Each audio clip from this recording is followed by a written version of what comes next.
At the start of 2018, my grandma was given a prognosis of 6 months to live. I thought she could celebrate Hari Raya with me, but she passed away in the middle of Ramadan. For the last 4 months, I got closer to her, and I learned a lot more about her. I was also able to take care of her during her last moments, like how she took care of me ever since I was a baby. These last few precious moments would not have been possible without the intervention of palliative care. It has helped me, my family, and my grandma through those very tough 4 months. Palliative care made us realize that while there were disputes, there was also laughter, but most importantly, there was love.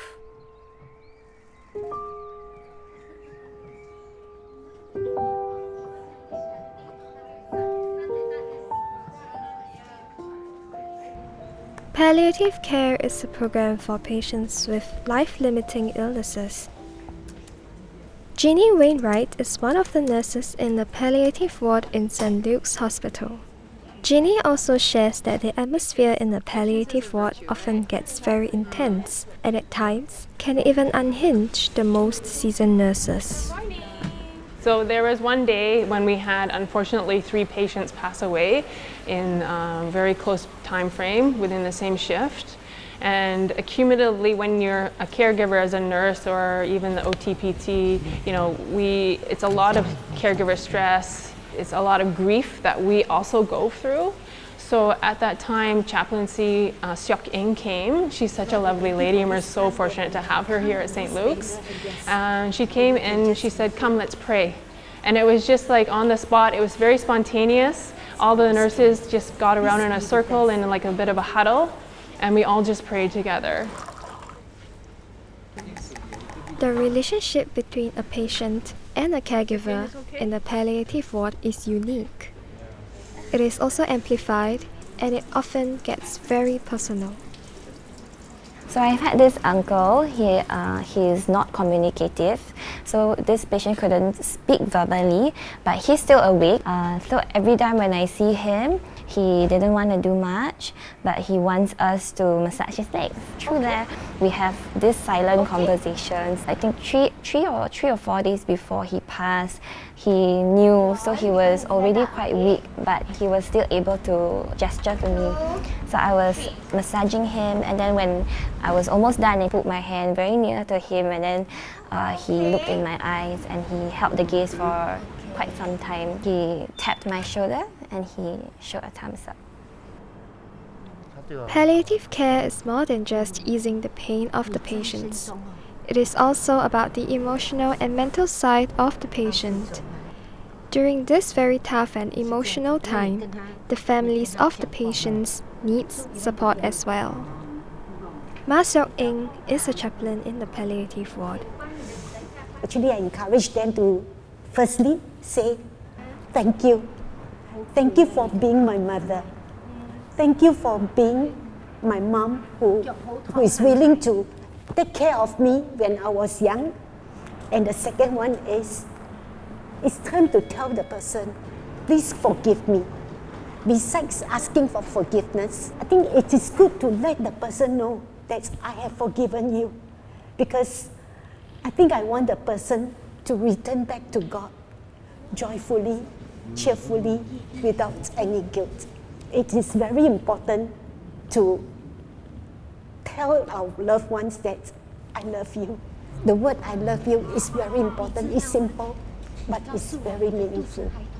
And the last one, which I think is equally important, is we need to tell our loved ones and assure them, don't worry about me. I will take very good care of myself. From her own experience, Seok In learned a few things of her own. I always encourage my patients' family, touch and hold them while they are still warm. Don't hold them when they have turned cold.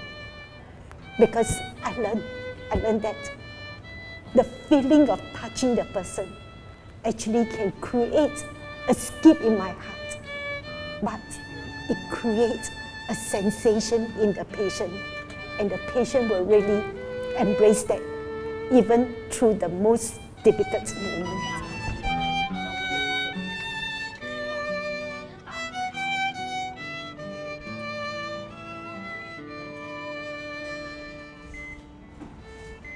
This enclosed room within the palliative ward is called the peace room. This room allows the patient to spend their last 24 hours with their family and their loved ones.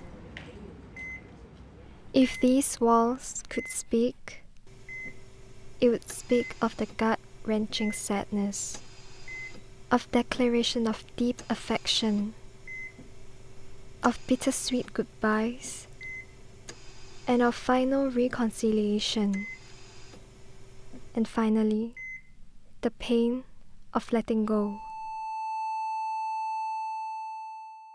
The peace room for me and my family was the room that I shared with my grandma. I still remembered that day like it just happened yesterday. My whole family was there, and so were my relatives. I can still remember when our helper called us into the room. We could all feel that it was time. As I ran to her side and held her warm hand, her oxygen levels started to drop, and it slowly reached 0. And as she took her last breath, her hand slowly became cold. It was the final goodbye.